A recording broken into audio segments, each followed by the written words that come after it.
Welcome to the Kiwi Mana Buzz. Hi, this week we are talking to Joe Lewis from Maryland in the big old US of A. This is episode 99. Woohoo, of our beekeeping podcast. And we're screaming along to number 100. Woohoo! This is episode 99 of the Beekeeping Podcast, and this week we'd like to thank our great sponsor, patron, Lisa Morrissey. And she's been supporting the Kiwi Mana Buzz for over a month, and she's enjoying her new cap, isn't she? Yes, and her new what? Kiwi Lifestyle Hive. Yeah, man. So it's all awesome. So thanks, Lisa. Awesome. Thinking of you. And yeah, thanks so much. And if you also value what we do, please consider supporting us on kiwi.bz/banana. Welcome to the Kiwi Mana Buzz. Hi, I'm Gary. And I'm Margaret. And we are beekeepers from the hills, the Waitakere Ranges in West Auckland, New Zealand.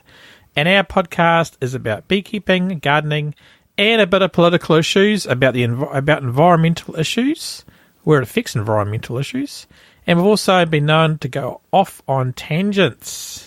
Yes, well, some of us more than others, I guess. So this show today, there are a ton of resources in this week's show. So, check out the show notes for this podcast at kiwi.bz/Joe. Whoa. This is recorded in October 2016. Absolutely. And thank you for taking time to listen to our show. We know life is busy for you, but we appreciate you taking time to come and be with us and have a listen and see what Joe's got to say for himself. Absolutely. And Joe is a beekeeper and writer from Bel Air, Maryland, which is between Baltimore and Philadelphia in North America. Oh, yeah, that's where the Fresh Prince is from, isn't he? He's from Philadelphia. Oh, yeah, good old Will Smith. Yes. And he has a passion for honey. That's not Will Smith. That's Joe Lewis. And took up the hobby after retiring from the US Army. He was self-diagnosed with the not enough bee disease back 11 years ago and spends his days trying to locate a cure. The best way to deal with a cure is to face it head on. Yep, buy more nukes. So, Joe, how did you get started in beekeeping? We hear you've been doing it for 11 years. Yes, this will be my 11th year. What got you involved in the bees? I kept bees very briefly when I was a teenager, and I knew it was something that was fun and I wanted to do, and so I had a career as an Army officer and always moving around. I couldn't really have a hobby like that. So when I finally retired, I said, it's time to do it. And so I jumped in and started. I wanted to start out my beekeeping with 6 hives. And when I thought that I could just start any time and get 6 hives, but the fellow who was selling bees at the time said, "Oh no, we're really short on bees this year. You can only have 2." And of course, if you tell me I can't have something, then I am definitely going to have them. Yeah. So I made 2 hives into 12 by the end of the season, into 12 double deeps, and took them through the winter in a horse shed that I converted into a bee barn. Came out the next winter, after the winter was over, with 11 hives, and said, "Man, this is so easy. Anybody can do this. I'm going to get rich, and I'm going to make so much honey." Yeah.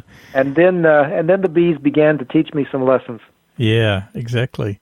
So, because you had that disease, not enough bees disease, eh? How's that going? I did. Yeah. I got it bad, and I think I'm okay now.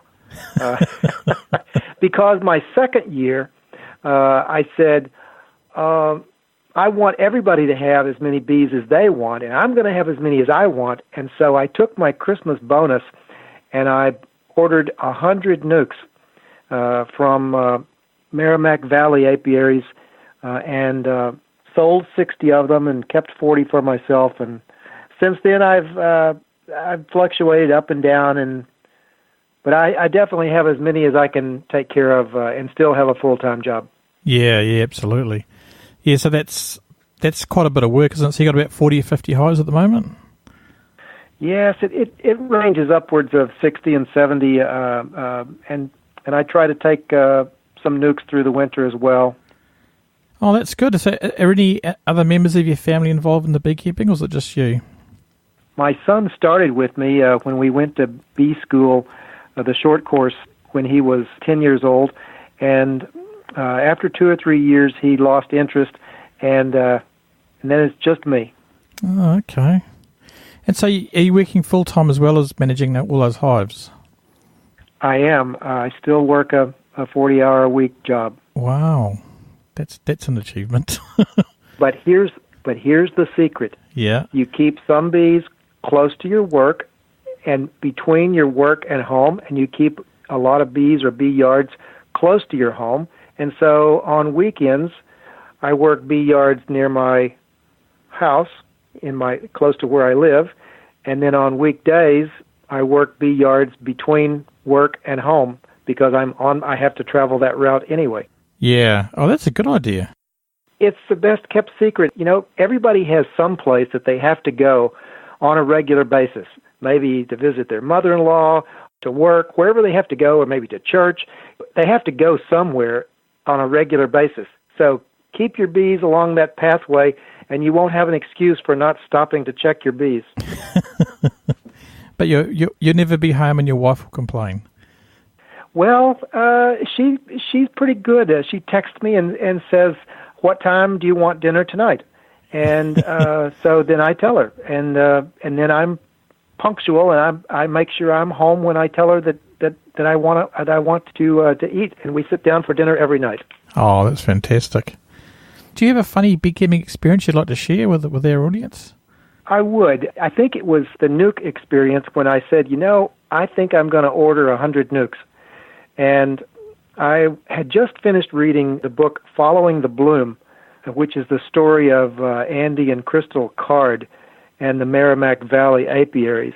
And so I got it from Massachusetts, and I got in touch with them, and they were making nukes down in Louisiana. And they said, look, we don't normally just drop off 100 nukes anywhere, but since we're going to be doing blueberries in New Jersey in April, we could put 100 nukes on one of our trucks and drop them off in New Jersey, and you could just drive 60, 80 miles over there and get them, and this will work out just fine. And so I thought, okay, this is great. And so I didn't have a truck at the time, so I thought, I'll rent a truck. And I went to the rental place, and I said I'd like to get the 12-foot truck. And they said, oh, I'm sorry, sir, but all we have is this 28-foot flatbed. And I said, oh, okay. So I get over there and to the middle of the blueberry barrens along the Atlantic coast and to pick up my nukes, and the cards look at me and say, you came all this way with a 28-foot truck, and we're going to give you 2 pallets of bees. It was really ridiculous. The other thing was that I was so worried about calling these bees back home that I had asked, how should I do this? Should I cover them? And they said, oh yeah, you can get a cover. And so I ordered a bee tarp for a 24-foot truck, big enough to cover a huge truckload of bees.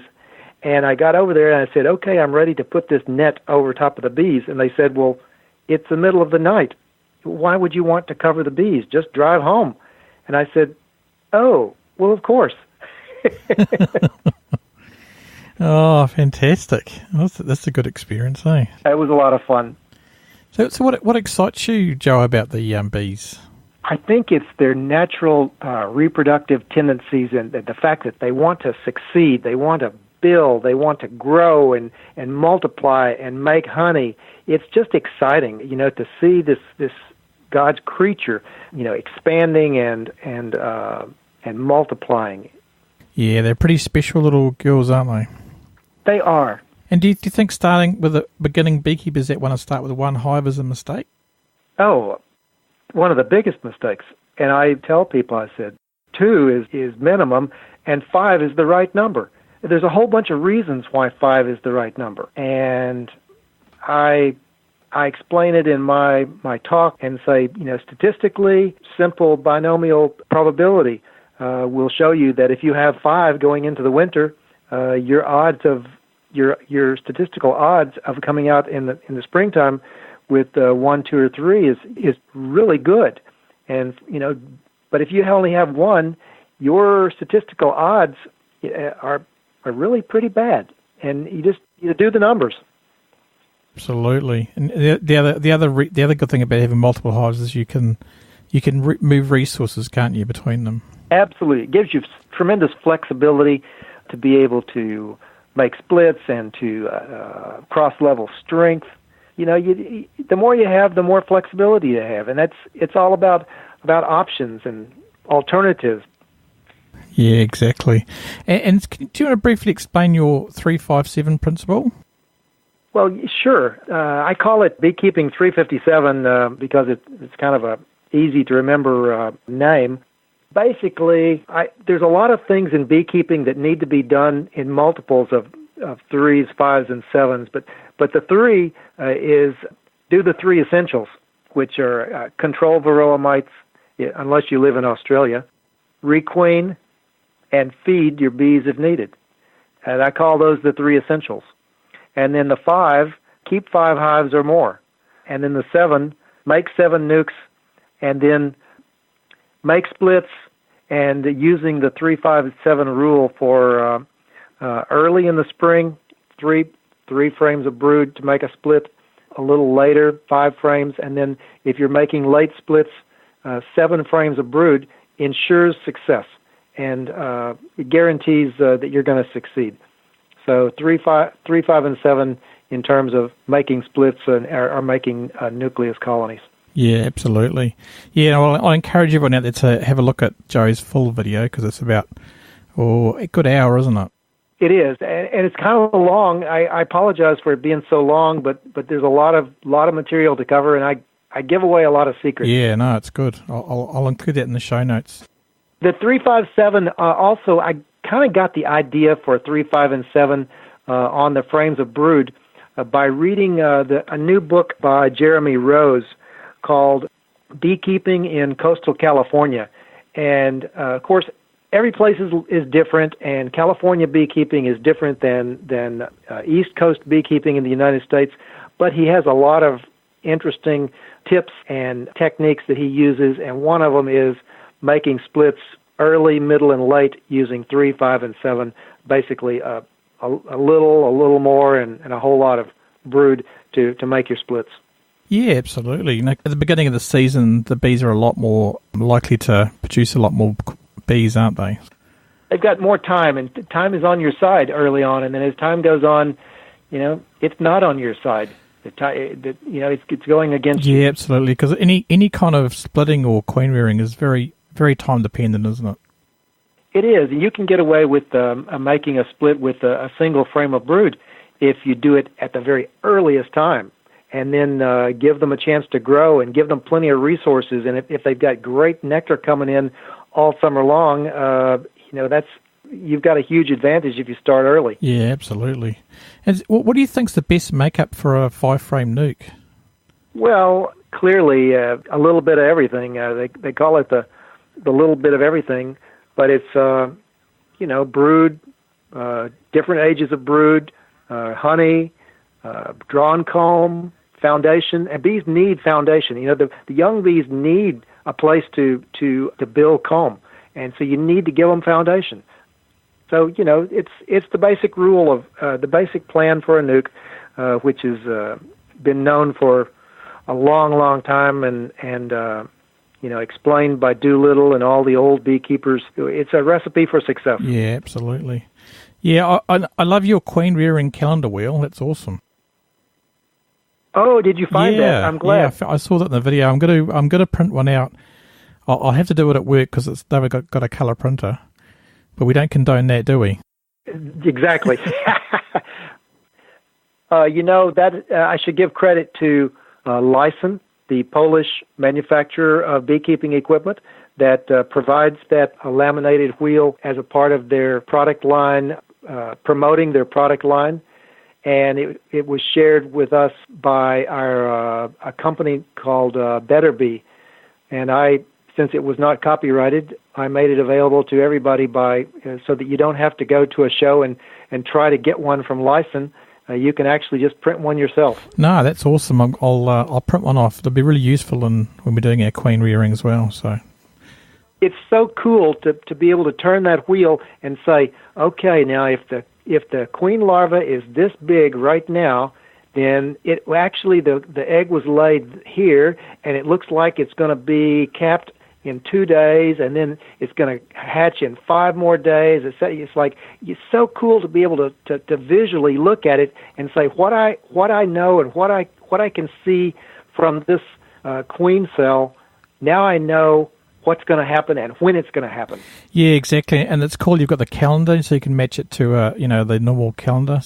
Yeah, that's the best thing, is being able to spin it around to the day of the month and say, okay, today's the 30th. I know that this queen is going to hatch on the 5th. Yeah, exactly. So you can apply for holiday leave at that time. Exactly. you got to plan your holidays around your beekeeping, don't you? You do. Also, the bee conventions and all the important bee seminars that you need to go to. You have to make sure you've got enough leave saved up to go to that. Yeah, exactly. And so you're actually doing a lot of writing for the American Beekeeping Journal, aren't you? I have written several articles for them. I don't write as extensively as Randy Oliver, but yeah. but I've got a few articles out there, particularly Beekeeping 2.5, Requeening a Drone-Laying Colony, and one of the ones that I'm kind of proud of is the 52 most important the 52 most important people in your beekeeping club for 2016, and it explains how you need a lot of volunteers to make a good club. Yes, absolutely. A lot of different skills involved, isn't there? There are, and there's a lot of opportunities for people to lead committees and do things that can help each other. And it's a group effort. It's a teamwork. It needs to be teamwork. You can't do this by yourself. No, absolutely. So you got 52. That's amazing. I'll have to read of that because I can't think of 52. It's in the January issue of American Bee Journal, January 2016. Yeah. Okay. Oh, that's cool. Yeah, and you can for people out there with iPads, you can actually subscribe with an iPad and read it on your tablet. So it's not expensive either, is it? No, it's not. No, that's a good magazine. And so, how did you get involved in writing for them? Did they approach you, or did you approach them, or how did that work? I just emailed a note to the editor. He said, "Well, let me see what you got." And first thing you know, he was publishing, and so I was pretty amazed, and I was even more amazed that he sent me a check as a writer's fee afterwards. Like, really? I didn't even expect to get paid. Yeah, that's a double bonus, isn't it? And so, Joe, if you could travel back in time before you were a beekeeper, what's one thing you'd tell yourself to improve your beekeeping today? Gary, I think I would say I would read a little bit more. I would go a little bit more slowly, and I would say, don't be afraid, but take time to enjoy it. And you want to savor some of these moments, and I think that's what I would do. Yeah, absolutely. Yeah, and don't try and avoid the not enough bee disease at the beginning, Just sort of start with 4 or 5 hives and just get those through the seasons, I guess, Yes, but there's nothing wrong with having a lot of bees, but I think trying to enjoy them more is what I would do. Yeah, absolutely. Sort of smell the roses. Yes. If you could recommend one beekeeping resource for someone, what would you suggest as either a book or a website, or what would you suggest? I think one of the greatest resources is Randy Oliver's Scientific Beekeeping website. Some of his articles are priceless, such as Queens for Pennies, explaining how to raise queens. I'm just I'm very impressed with his material and his resources. But of course, there's some great websites and some great opportunities. I love the Northwest New Jersey Beekeepers YouTube channel. Just tons and tons of great material there.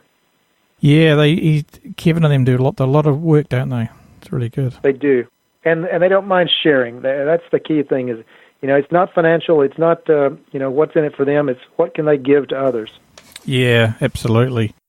And you mentioned in your video from, is it Landy Simons, about Simons? Landy Simone. Yeah, about the Nucleus Colonies. I'll be watching that later on. So it's a really good video on making nukes, and then if you get a chance to look at the Vimeo video by Bill Bundy called "A Practical Guide to Requeening," he explains he's a retired queen rearer, and he explains requeening in a way that I've never seen anyone do it so well.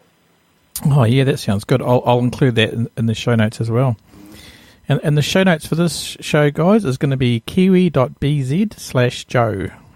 And what do you think is the biggest issue facing beekeeping in Bel Air at the moment?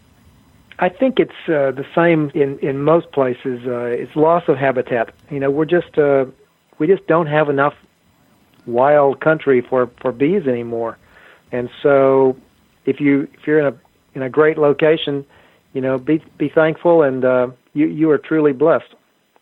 But getting past the third year as a beekeeper, seems to be the challenge that everybody has. It's like, can you last until the third year, and then still be beekeeping? That's a huge challenge for new beekeepers. They either lose interest or they get discouraged, and so we've got to help people get past the challenges of that third year. Yeah, absolutely. I mean, that's when a lot of hives succumb to mites as well, eh? Right. What's your treatment cycle like for the mites, or do you treat bees? Well, I would tell you that it was very precise and religious, and I always do it right, and I use soft chemicals and soft treatments. But the truth is that sometimes I don't get around to it. In that way, I guess I'm a bad beekeeper. But I do treat, but I respect those people who elect not to treat, and I understand the treatment-free attitude, and I've read the books.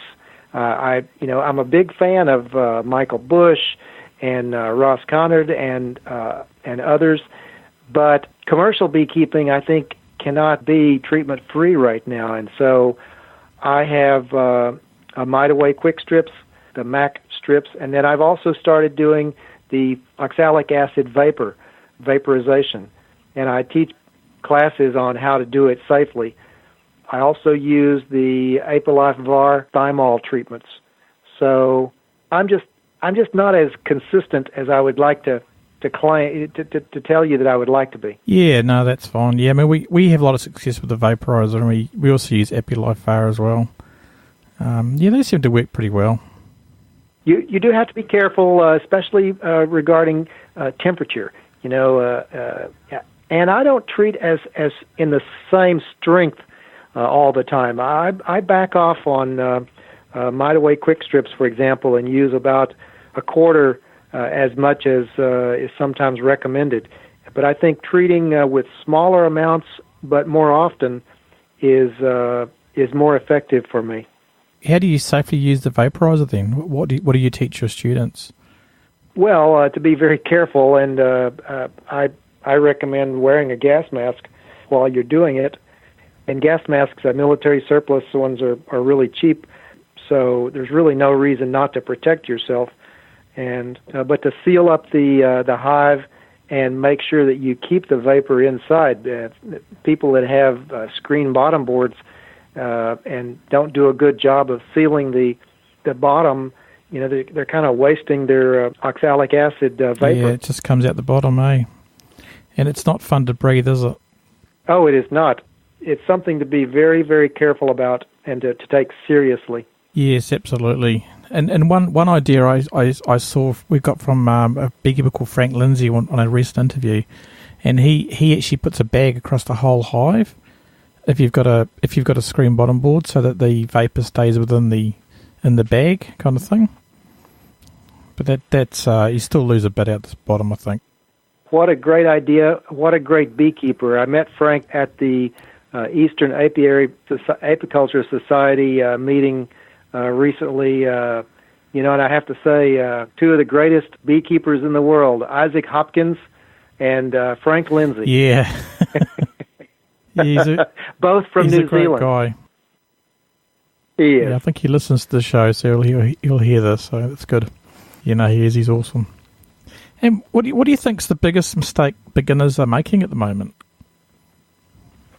I think that they don't investigate enough and learn enough early on to know what they're looking at, and so it's a difficult balance to know how much to study and how much to have for practical hands-on. But if they don't know what they're looking at, they really just don't know what actions to take. And so if they can just get a mentor to explain some of this to them, and then it will back up all the reading and book learning that they're getting.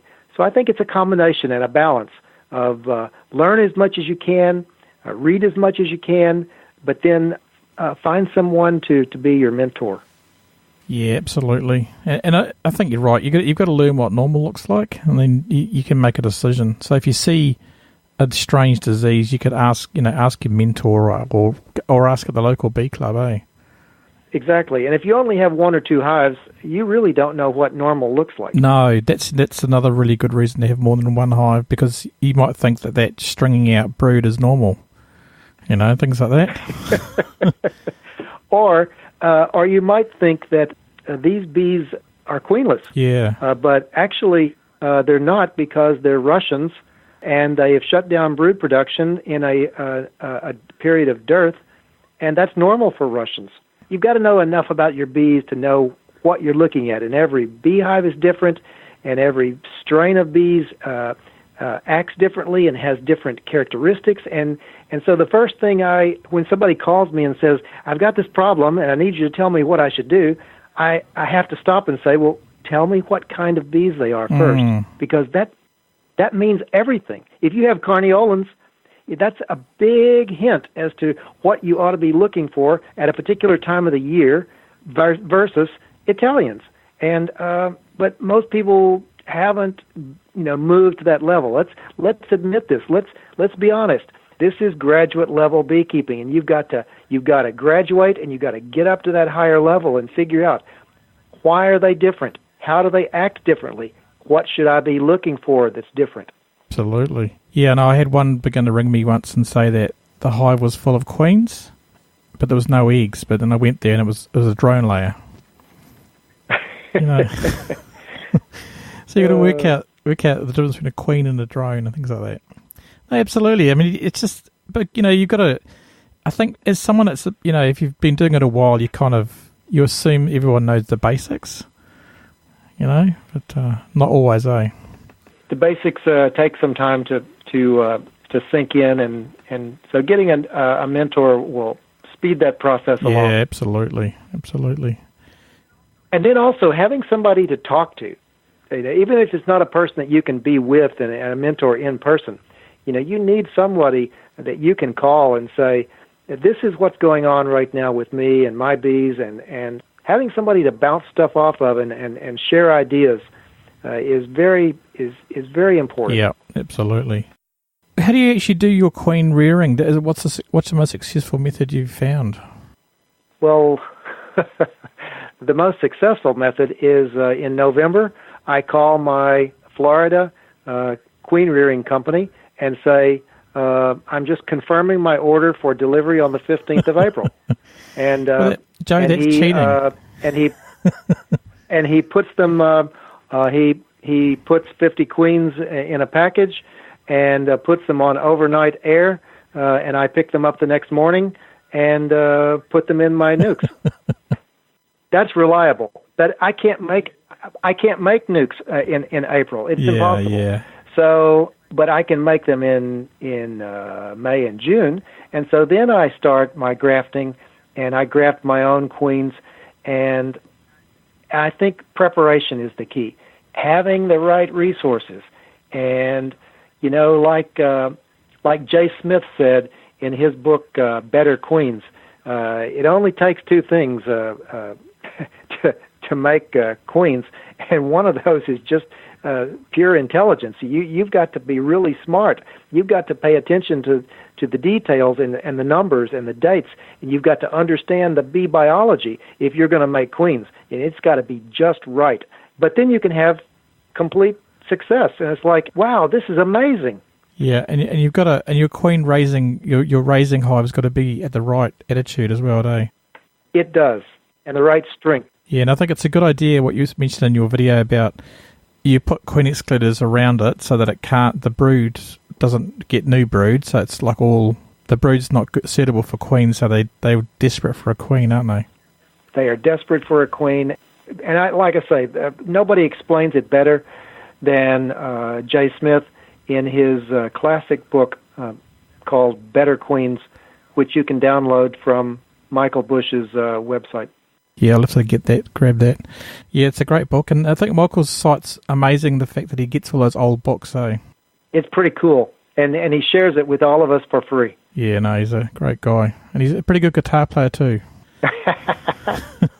What's your plans for the next season then? I think I want to try to get my numbers up a little higher, so with really good quality equipment, I'm going to be soaking new boxes, the wood material in paraffin and tea tree oil, and soaking them in hot paraffin and beeswax. And, a good pine box that normally will last 6 years when it's painted, I think will last 50 years or more if it's soaked properly in a hot paraffin dip. Yeah, absolutely. And the other trick to doing that is as soon as you've done it, you paint it straight away. It soaks in deeper. So yes, that's pretty cool. Yeah, I've heard people getting 10 or 15 years out of a box. So yeah, absolutely. Yeah, I was going to say that's one of the treatments for AFB here. You can paraffin dip your hives. Ah, I see. Well, yeah, without the bees, obviously. That would just be cruel, wouldn't it? It would. But no, that's awesome. And so what's the best way for people to get in touch with you? Well, people can always contact me through the Susquehanna Beekeepers Association website, which is a great resource, great videos and articles there by all our members. And also on my business website, which is harfordhoney.com. Yes. I'll include it in the show notes. And also, remember, guys, you can get that queen rearing calendar wheel from the Susquehanna Beekeepers as well, which I'll have a link on the show notes as well for that. Thanks today for coming, Joe. It's been fantastic talking to you, and I really appreciate you sharing your info with everyone. Been my pleasure. Keep up the good work. Thank you. Tell Margaret we said hi. Take care, Gary. Bye now. Well, that was great. Yeah, awesome. And hi, Joe. Thanks for your greetings. It's all good. And if you ever meet the Fresh Prince of Bel-Air, yeah, let us know. You know he's fictional, eh, the Fresh Prince? What? You're destroying my world. That was a great talk. And, yeah, absolutely. And if you enjoy what we do, please consider subscribing to the podcast. It's totally free.